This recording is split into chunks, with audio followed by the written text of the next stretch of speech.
بسم اللہ الرحمن الرحیم۔ ادھوری خواہشات کو پورا کرنے کا مراقبہ۔ ادھوری خواہشات سٹریس، اینگزائٹی یا ڈپریشن کی سب سے بڑی وجہ ہیں۔ کسی کو اولاد کی خواہش ہے، کسی کو شادی کی خواہش ہے، کوئی کاروبار میں عروج پانے کا خواہش مند ہے، کوئی لمبے عرصے سے بیمار ہے اور اسے شفا کی خواہش ہے، کسی کو سسرال میں عزت پانے کی خواہش پریشان کرتی ہے، کوئی قرب الہی پانے کا خواہش مند ہے۔ اسی طرح ہر انسان کا دل کسی نہ کسی خواہش سے منسلک ہے۔ جن لوگوں کی خواہشات پوری ہوتی رہتی ہیں ان کی زندگی کی گاڑی رواں دواں رہتی ہے۔ جن کی خواہشات ادھوری رہ جاتی ہیں وہ لمبے عرصے تک سٹریس میں رہنے کی وجہ سے ڈپریشن کا شکار ہو جاتے ہیں۔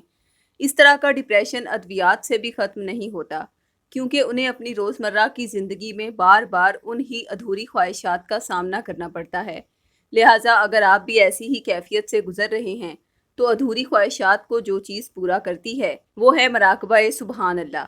یہ مراقبہ اولیاء اللہ کیا کرتے ہیں جنہیں روحانیت میں عروج پانے کی خواہش ہوتی ہے، اور ان کی یہ خواہش اسی مراقبے کے ذریعے ہی پوری ہوتی ہے۔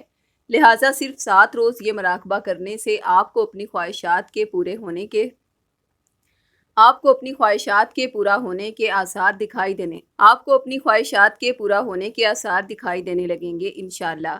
مراقبے کی اجازت اور طریقہ معلوم کرنے کے لیے اپنا نام اور اپنی والدہ کا نام 0323402855 پر ضرور لکھوائیں، تاکہ اجازت کے ساتھ ساتھ آپ کے لیے مراقبے میں کامیابی کی خصوصی دعا کی جا سکے۔ علاوہ ازیں جب آپ کی خواہشات پوری ہو جائیں تو کم از کم 5 افراد کو اس مراقبے کے بارے میں ضرور بتائیں، اور اجازت کے لیے ان کا رابطہ 0323402855 پر کروائیں۔ یہی اس مراقبے کا ہدیہ ہے۔ شکریہ۔ اللہ حافظ۔